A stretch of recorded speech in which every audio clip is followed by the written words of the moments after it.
Welcome back, everyone, to the next installment of The Letter. We did not do so well when trying to show Hannah the pictures because we didn't explain what was going on. Maybe because Marianne was there, but that was just a dud. But we do have that priest friend that we brought over for Isabella's benefit, so I'm assuming that's whom we're here to see. As it turns out, I do have another choice. I'm not a religious person. I won't identify myself as such. Or rather, I can't. Sure, my grandparents didn't have to force me to go weekly. I'd happily join them. In fact, most of my childhood Sundays have been spent attending service. It's simply that as you get older, the more experiences you get, forming your own beliefs on things becomes easier, for the lack of a better word. And at one point, it just stopped. That kind of thing. Nevertheless, I hold no disdain for it. Sometimes it does help. When things are really, really bad. When the dreams won't stay where they should be. Talking does, a bit. It's also a good thing Father Norman's, well, he's not completely the pious man you typically expect. My unlikely friendship only probably happened because he's the kind of guy who's cool with the young ones, as he so aptly puts. That sounds just like the kind of thing a cool guy would say. And he is, surprisingly. It makes him easy to approach. Like that one time with Isabella. Okay, so that's... oh yeah, of course that's already happened. I don't think he believes in the ghost kind, but there he went. Maybe he has something to say about the photos as well. It won't hurt since I've already gone ahead and went to Anslem. At daybreak, on my bike. At the very least, I know I won't get shouted at by whoever answers the door. Unless someone does that inside a church. I highly doubt it. Despite its age, the Luxburn Church is a thing of wonder in itself, with its high vaulted ceilings and intricate stained glass windows. One of the many gifts the Ermengarde family donated to the community in its early days. Or so I heard from Rebecca. She mentioned this once, although most of it flew over my head then. At this time of the day, the church is mostly empty, save for a few visitors and ushers shuffling about, some muttering their prayers under their breath. The scene of burning candles and incense permeate... Wait, the scene? The scent, right? But the scene... well, whatever, even if it is the scene, it permeates the air, giving the place a general feeling of reverence. Pretty welcoming, all in all. Even so, I keep the noise my treads take to a minimum. Disturbing the quiet feels like a sin alone. An usher points me to a pew in front of the altar when asked where Father Norman prays. He mentions something about the good priest not being in good health. In good spirits? Ever since he did a favor for a friend to bless an old house. Are you kidding me? This is the first time in days he's left his room. No surprise there. With the weird heat lately, even Rebecca caught something. Nervous little chap, the kid. Nevertheless, he leaves me close to the foot of the dais, with a reminder not to stay too long before walking off. Little chap? Is that something like a young adult would say? Seconds later, Father shifts and stands. He doesn't seem to have noticed me, and I have to give him a little tap on the shoulder. When he looks, though, to say he's surprised is an understatement. Stay away. Whoa. I've got the curse. His voice comes out a whisper, almost inaudible in the hush, a quiet restraint in deference to where we both are standing. But the tremor is there. He focuses on me with wide, bulging eyes, copious amounts of sweat appearing on his forehead despite the relative coolness of the place. Father Norman? Keep your distance. Hey, it's me, Zach, remember? Stay away, don't come near me. It must be the fever talking, or whatever he caught. It has to be. I don't recall ever doing anything for him to drive me away like this.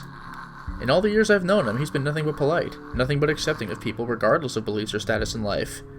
Unless that status is haunted. For words akin to a threat to come out of him, it's simply beyond unimaginable. Go back to where you came from. Leave. Father, what did I do? Leave now. I extend a hand to his shoulder, meant to be reassuring. But he recoils, his ankle catching on the edge of the dais as he backs away. His shout when I attempt to reach out again echoes through the entire hall, catching the attention of the few people inside. I try to keep a level tone, but with these strangers' eyes trained on us, panic starts to weave its way into me. Stay away, demon. Go back to the hell you came from. Father, it's okay. I only came here for some pictures I thought looked odd. I figured you might know something. From my pocket, I fish out the photos and try to hand them to him. Instead, he strikes my wrist away, almost like an accusation, and sends the photographs fluttering uselessly to the floor. Helpless, I can only watch as he curls into himself on the ground, a sad, blubbering mess whimpering to himself. He tips his head forward and begins rocking, his hands clapped over his ears. I know, that ghost hasn't shut up this whole time I've been talking. That accursed spirit, so full of anger and pain. All those horrible things I've seen. I can't sleep, can't eat everywhere I look. Go away, go away. Go away. You're not supposed to be here. This is a house of God. Be gone, demon. Lord have mercy, God our Lord, King of ages, all-powerful and almighty. You who made everything and transform everything simply by your will. That could have gone better. A number of people have moved closer, mostly just to gawk. You don't see that every day.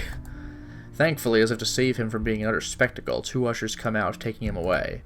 One of them, the kid from earlier, shoots me an apologetic look. I can't even return it to him. Anxiety is a powerful thing, a firm little notion that clings, eats, and consumes you. I could still hear his prayers even as they drag him away.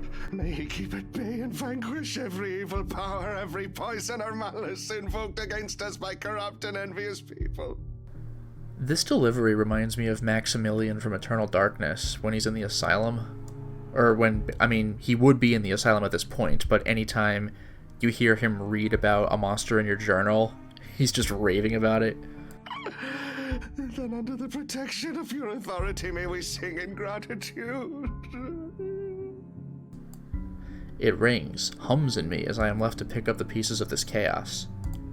Back to square one we go! Welp, that didn't work. Bye. I leave, taking the spirit with me. I guess. If there is salvation in this, I hope we find it soon. And that's it. The spirit just trolled. What a freaking nuisance. The moon is well into the night sky by the time I make it back home. My heavy treads and the sound of traffic outside echo in my ears,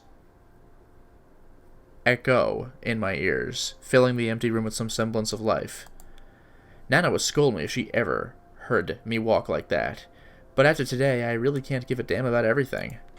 The mattress creaks under my weight as I unceremoniously flop down on it, and I find myself looking at the paper under my grip. Oh yeah. As promised, Miss Wright had my bike delivered back to my apartment, even after that awkward little display.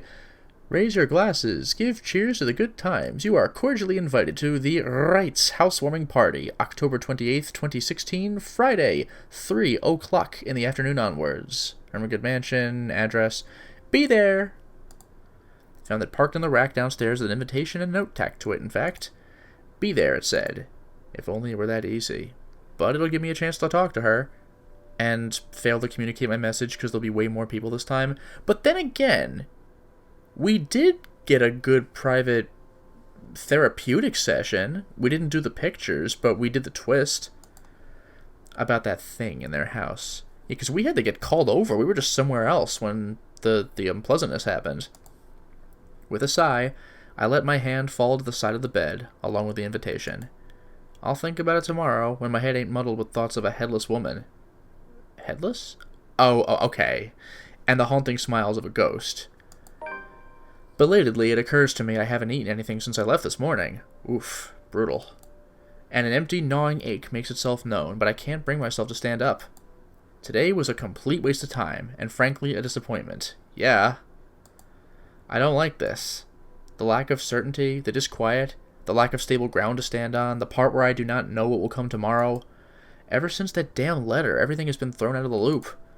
I wish everything stayed the same. Routine would have been easier to make sense of than this. Closing my eyes, I let the noise from the streets below lull me to sleep.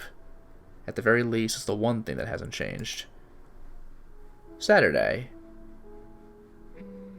The melody carries into the hall long before I cross the threshold.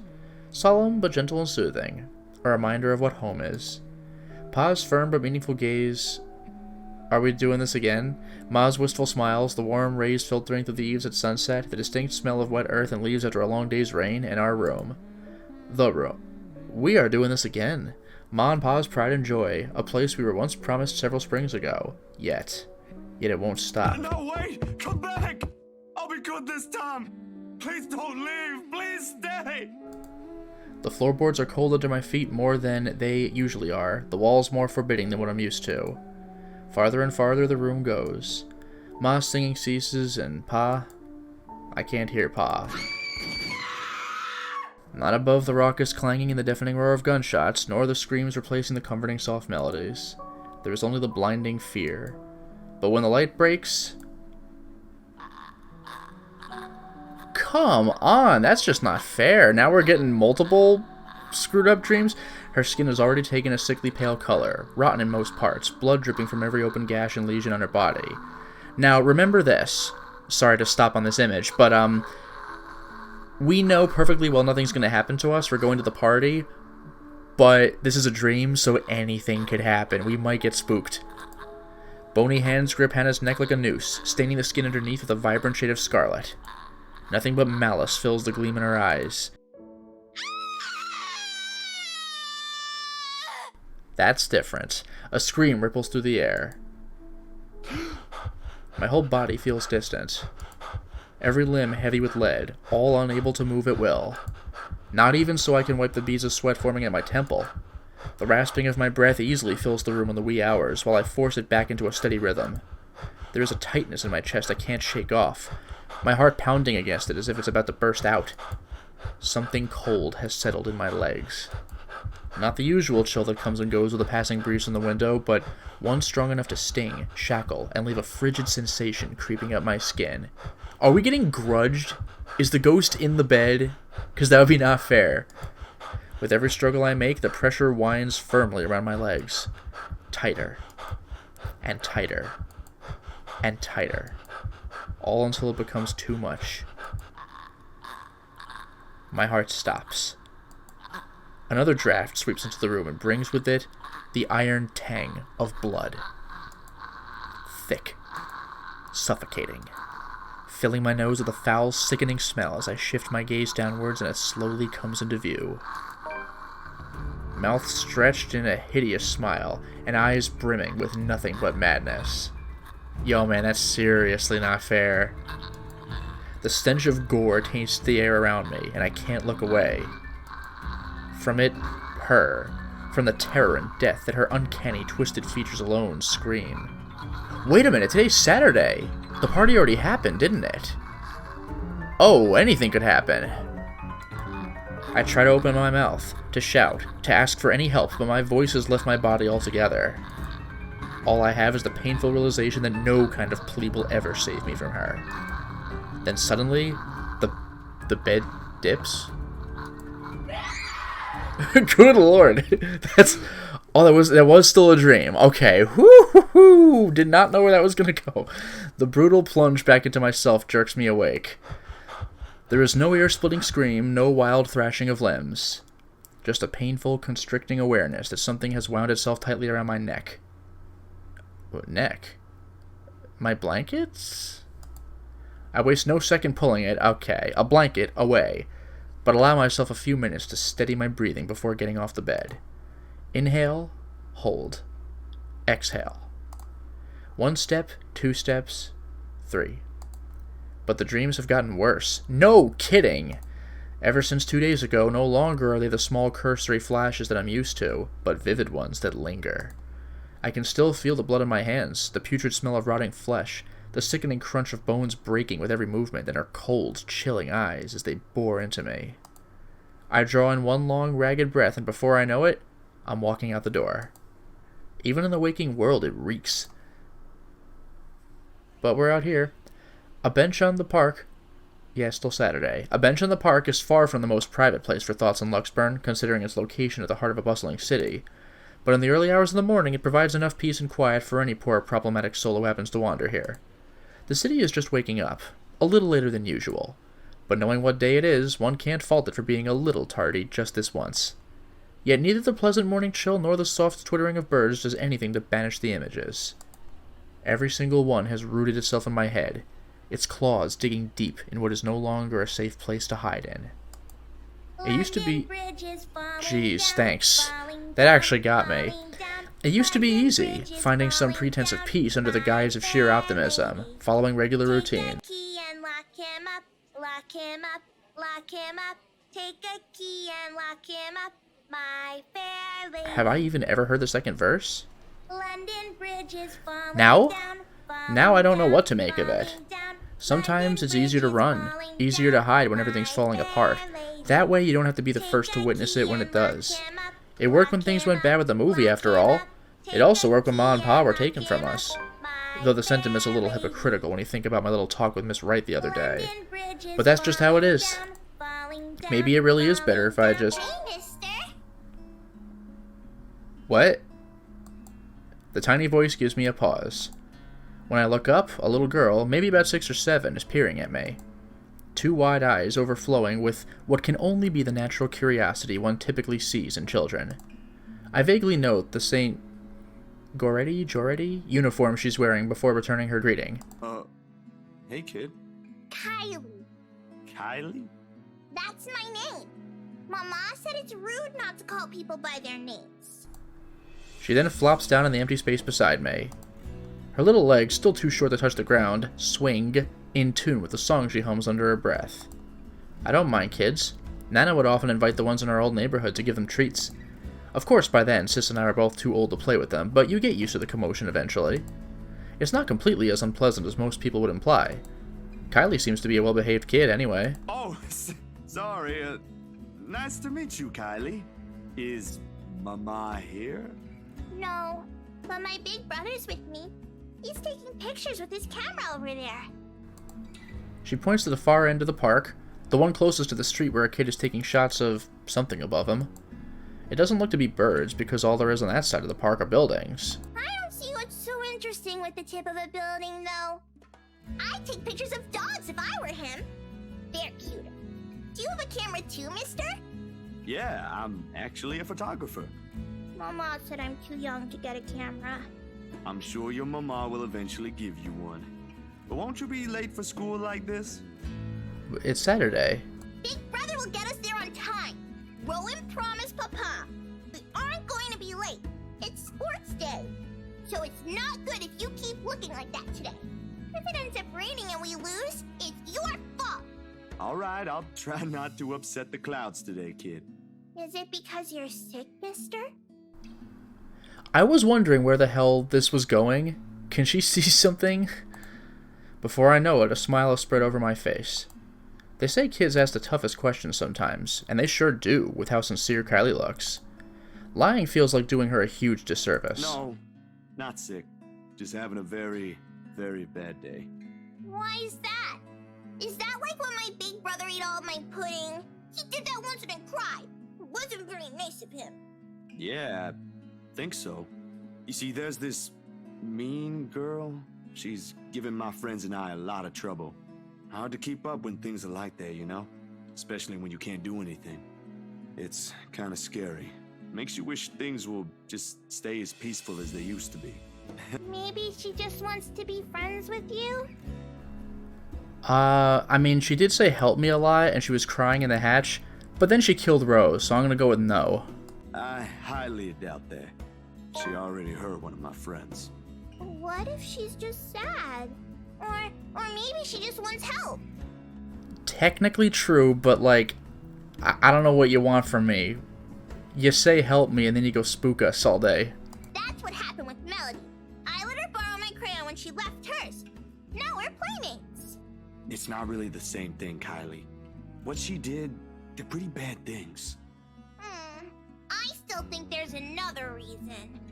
The ghost is calling for help, but again, like, what do you want? Did you try talking to her? That's what Mama said I should do. Oh, this is gonna be a choice later. Like, try talking to the ghost, and it just kills me, but it'll be amusing to exercise the option. Or who knows, maybe it'll actually work. I don't think that'll work either. You haven't even tried yet. You sound like Rowan. You're just scared, mister. Technically true. That strikes a chord. Maybe it's the honesty in her tone, or simply the truth in the words itself. I don't know why, but I can't help it. Loud enough to disturb an elderly couple taking a leisure walk nearby. Why are you laughing? That's nothing. You're a really smart kid, you know that? That's what I've been doing, ain't it? Go full speed ahead, then backtrack when the going gets tough. Stay in my safe zone because that's what I know. Once, Dr. Navarro said I should be the first one willing to deal with my problems before anyone else. I didn't show up on our next appointment after that. But he's right. And though I hate to admit it, knowing what I've seen, but the kid makes a good point too. I've been so caught up thinking there might not be a way out. Maybe there isn't, or maybe there is, but that doesn't mean I should just leave it up to fate. You better get to school, though, or you'll miss sports day. You should have won yourself some awards, alright? Alright. Can I show it to you when I do? That can cheer people up, right? In the distance, her brother calls for her, and I took that as a sign to leave. Got things to do, to face. The first few steps, they say. Nah, I'm good now, I think. Thanks to you. Besides, Mister needs to go. But you should show it to Mama and Papa. I'm sure they'll be proud of you, Kylie. I will. Thanks, mister. Bye. I give her a little pat in the head before heading my way. A small gesture of thanks from a stranger she didn't know she might have helped. She may not understand it now, even though at such a young age she already has this understanding of things, but maybe when she's older. When the world no longer seems too big for her. But aren't you going to help me, mister? Hold that thought. With what? Wait for it. Well, now the brother was calling, but... Confused, I glanced back. Hold on. Yeah, there it is. But the brother called, though. Dick move. Whatever cheer our little talk brought has vanished under the shadows, suddenly dancing in my eyes. That is a creepy look. This frigid air is most definitely not how the morning chill should feel like. Bitter, stinging, unwelcoming. And the kid? What do you think, mister? Are you going to help me? So the ghost is just an asshole? Like, I don't even know what it's going for here. Leave us alone! What did we do to you? We read the letter that you wanted us to spread. The response never comes, however. Because when I blinked... Gone. Oh!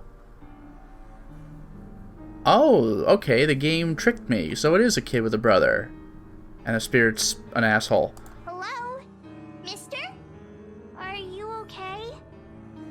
For several passing seconds, I let my stare linger on her face, waiting for any sign of another change.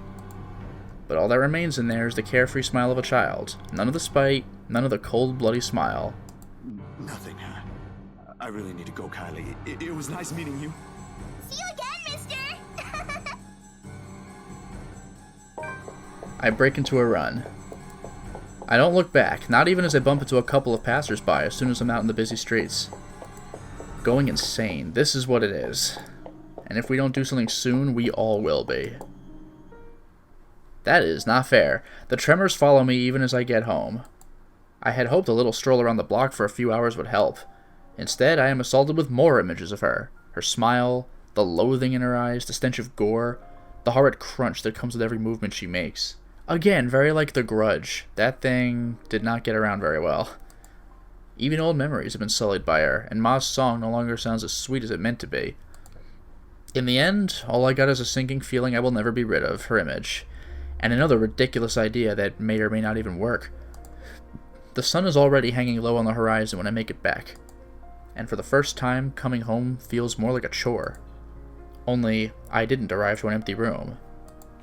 Because as soon as I open the door, I am greeted by none other than Ash. Sup, Z-Man? Who else would just barge in here? And the ghost, that'd be a little too much of a 1-2 shot. I told you we should have called him before going here. Becca? It's fine. No, it is Ashton I see first, sitting comfortably on my couch, munching on a bag of chips with both feet propped atop the coffee table. Whatever proverbial stone has made a home at the pit of my stomach automatically flies right out the window at the sight of him. Before any exasperation could set in, my attention is taken by the other occupant in the room. Isabella perches on the only other chair in the room, attempting to make herself smaller, it seems, from how closely she's hugging her arms against her. Do we both get spooked today? Nevertheless, she gives me a small smile when she notices my stare. Yet, somehow, there ain't any warmth in it, like it's supposed to have. Hey, Zach. Sorry we just barged in here.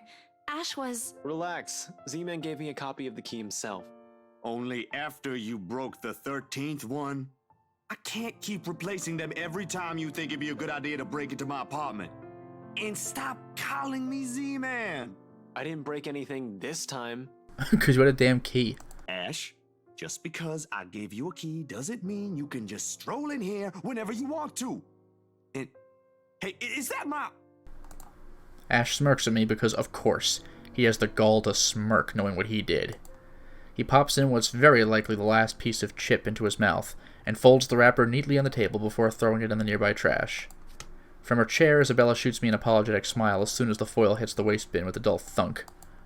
Common sense dictates that I should be angry, but after everything, having something normal play out in front of me, no matter how childish their antics can get, I can't bring myself to muster even a tidbit of it. Behind me, the television starts blaring the music for the end credits of a movie.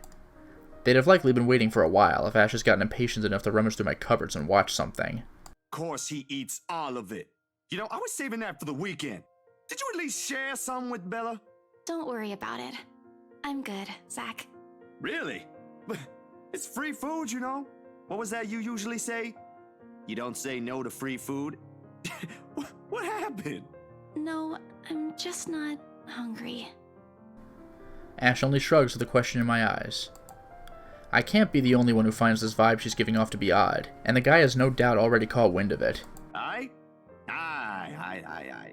But if you want something, just say so. I've got a fully restocked pantry right here at your disposal. Still not a 5-star level thing, but for an empty stomach, it'd do. Just say the word. Thanks, Zach. Maybe next time. Food is not really what we came here for. Ash, he's the one who... She casts a brief glance at Ash, and in an instant, he sits up. Every trace of amusement is gone from his face as he clasps his hand in front of him and leans forward. A minuscule gesture meant to ease, yet the grim expression on him tells a different story altogether. All right, you two, what's this about? I don't like those looks. A short but tense pause follows. They're both stalling. Don't tell me Ash has seen it. Under normal circumstances, I'd wait. With these two, the more you force it, the more they'll clamp down on it. But as a handful of seconds continue to slip by, the unsettling feeling in me also grows with it. Soon it turns into impatience. Before I can demand a response, though, one of them finally speaks up. It is Isabella who breaks it first. We just thought we should check on you. After what happened to Rose, Please don't tell me something happened again. No, nothing. None so far. And we're keeping it that way as much as possible. Ash, it's not that easy. This isn't some... We don't know that. Let me... The bitter frustration in his tone is impossible to miss, but he catches it as soon as Isabella draws back. He allows himself a moment to breathe before dropping it for one less harsh, more tempered, gentler. Let me look at this first, okay? I agreed to help, but you've got to let me handle things from now on. I already told you everything. There must be something we're not seeing in this just yet. We'll sort this out, but no more silly ideas and running around on your own. You're making people worry more than necessary. Becca, especially. So everything's fine? Depends on who you're asking. How are things with you? Anything odd? Good, I guess. Alright, this is so painful, come on. Admittedly, how things went down at the housewarming party last night threw me off a bit. I'm not asking about that. Remember the letter thing Isabella's been yapping on about? I'm asking about that kind of odd. I look at him. Gaped, more like. His serious expression doesn't waver despite the perplexed look I shoot him. There is a brief second I let pass as I wait for the heavens to fall somewhere. It doesn't come. The sky is still bathed in vibrant reddish hues as it waits for the night to arrive. Luxburn is still the same busy city, and everything in my room still appears as it did a second ago, including the unnerving ticking of my wall clock. But if Ashton, calm, cool, collected, always logical Ashton, takes interest in this, something or someone must have fucked shit up somewhere. Well, the dreams, they're a lot worse than usual. There's a woman now, ever since we saw that letter. Thank you. I don't know if it's the same one Isabella talked about. Maybe it is, maybe it ain't. I really don't want to go back to sleep sometimes.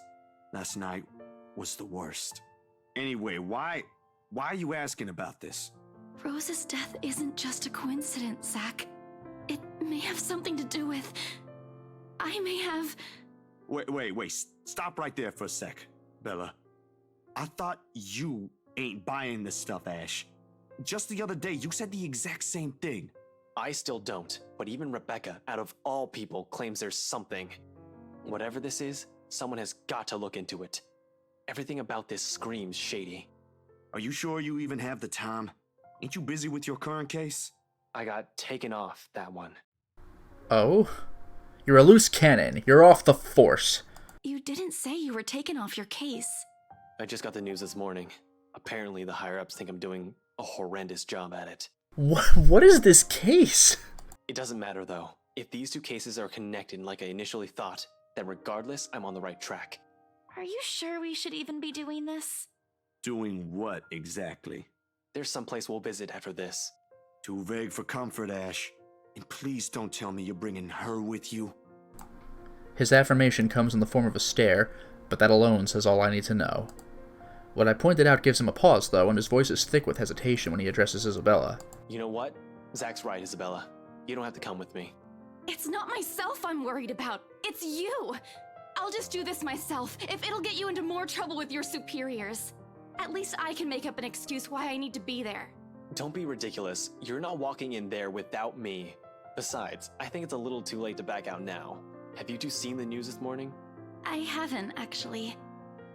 Yeah, this might be new. Mama called, and I was busy.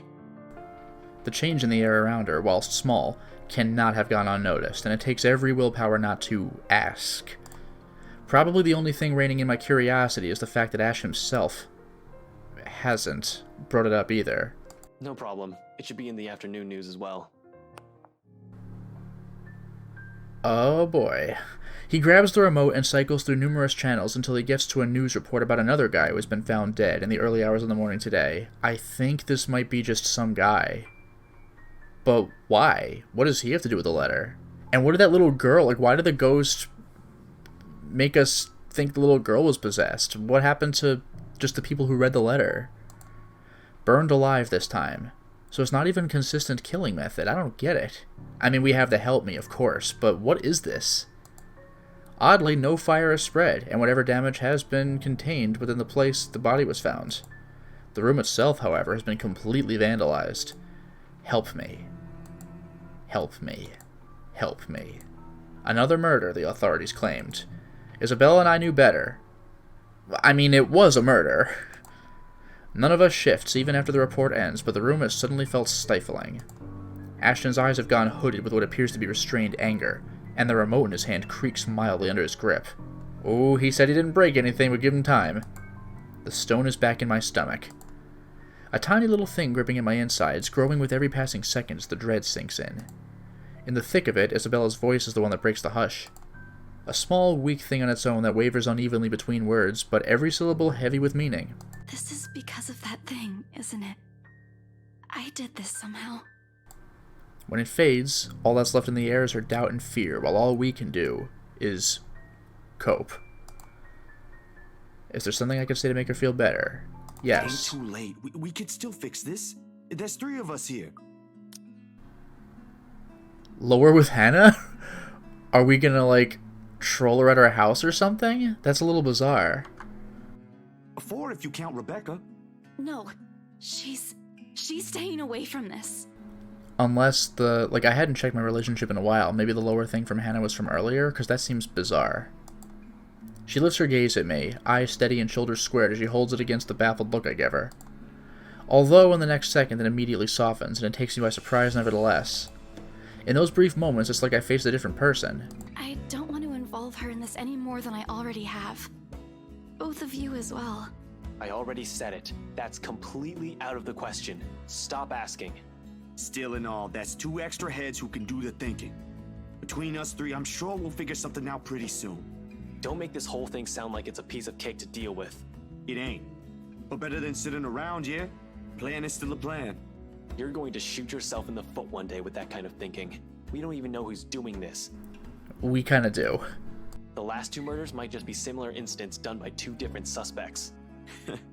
Hasn't stopped you from going after them before. Remember that time when you... Okay, stop right there. There will be no retelling of that incident today, Z-Man. Or ever. Oh? Keep calling me Z-Man and maybe I will. Suddenly, Isabella laughs. Though muffled by her hands, it rings light and easy against the thick tension in the room. Still a far cry from the usual cheer she carries, but it brings a welcome shift in the otherwise dreary mood. Thanks, you two. I'll tell you about it when he's not around. Give it up, Z-Man. She's not interested. Who says I'm not? Ash makes a face, but chuckles at the jest despite himself. Why am I even friends with you two? And like this, most of our worries ebb away, if only for a few moments. They take their leave mere minutes close to sundown.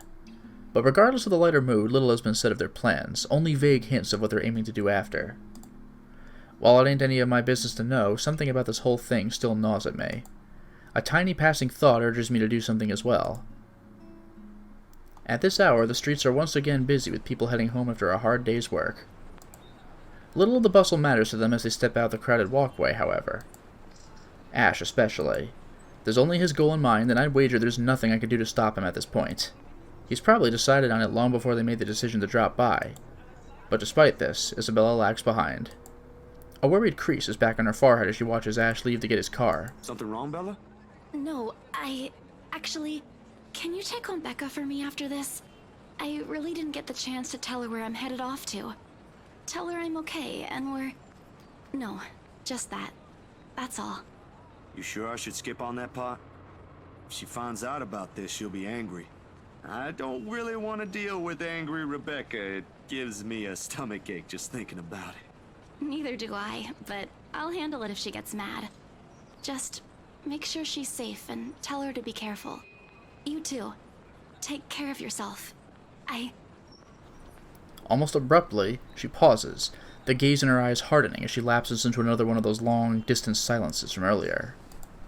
This ain't just because of the whole fiasco with the letter anymore. I don't want what happened to Rose to happen to you guys as well. This one cut deeper. Before I can ask about it, Ashton returns, casually swinging his car keys on one hand and gestures at Isabella. Come on, we don't have much time. Shirley's waiting. Who's sure? Oh, right. Don't answer that. I don't want to hear it, you huge dork. Says the person who gave her stuffed toys names. Batcat? Really? It's cute. Yours is just weird. Oh, that took me a second. Yeah, Shirley was his car, right? I'll see you later, Zach. She spares me another smile, and as I watch her walk off, only now did it occur to me that none of those she gave today ever did reach her eyes. I make a grab for the back of Ash's parka. He staggers briefly before correcting himself and shooting me a confused stare. Is she alright? What? Who's okay? Isabella. She's been, I don't know, out of it today? Did something happen earlier? The scowl on his face says it all. She's actually been like that this morning. I'll ask, but... Just do me a favor and watch over her. We have no idea what we're dealing with. I don't know what happened to her since the last time I saw her, but from how she's been doing today, whatever it is, seems like a pretty big deal. Wait, you didn't annoy her again, did you? Because I swear to God, if you did, you've got another thing coming for you. What? No. Why would I? I'm just asking. I'll take your word for it. But if you can find out what's bothering her, that'd be nice. Honestly, I don't think it's the letter this time. I'll see what I can do. You make sure you keep yourself out of harm's way, alright? Yeah, you too. Don't do anything reckless again. Reckless, no. But I can't make you to promise I won't do anything. After seeing that, there's no way in hell I'm going to pretend there ain't a problem when there is. This is a really big one, and I'll be damned if I let anything happen to you guys while I sit here. I'm done running when things get tough. He's about to argue for a moment, but... Look, bro, if things ain't good, I'll be the first one out. But allow me this one thing, alright? Just this one time. If it doesn't work out, you'll be the first one to know. You can laugh then, or berate me all you want. But please don't ask me to step aside like I'm incapable of doing anything to help. I have no idea if it is the look on my face or the tone of my voice. Ultimately, although his mouth presses into a thin line, he nods. Alright, stay safe, Zach. When he stumbles into the sidewalk and allows the afternoon crowd to swallow him whole, I like to think the tiny gleam in his eyes is the closest we can get to optimism in this situation. Whether that alone will be enough to give me a peaceful sleep tonight remains to be said. I guess so. Well, no, it's midnight, so... Night falls, and despite my best attempts, sleep continues to elude me. But, For now, it is time to stop the installment. Well, we certainly made a lot of progress today, didn't we? We are getting spooked in new and different ways. We have it in our dreams, we have the ghost hanging over our shoulder and scaring Father Norman, we have the little kid who may have been possessed, or maybe it was just us going crazy. I'm not 100% sure about this. This is a major problem, to the point where even Ash is getting involved. He still doesn't believe in supernatural entities, but he's helping with the investigation, which is more than I thought he would do, at least this early. And the ghost is killed again. This is a disaster, but at least an investigation is ongoing. Although I get the feeling, whatever happens, it's going to end in one of two ways. In disappointment, or in terror. Guess we'll have to find out which. Until next time, everyone.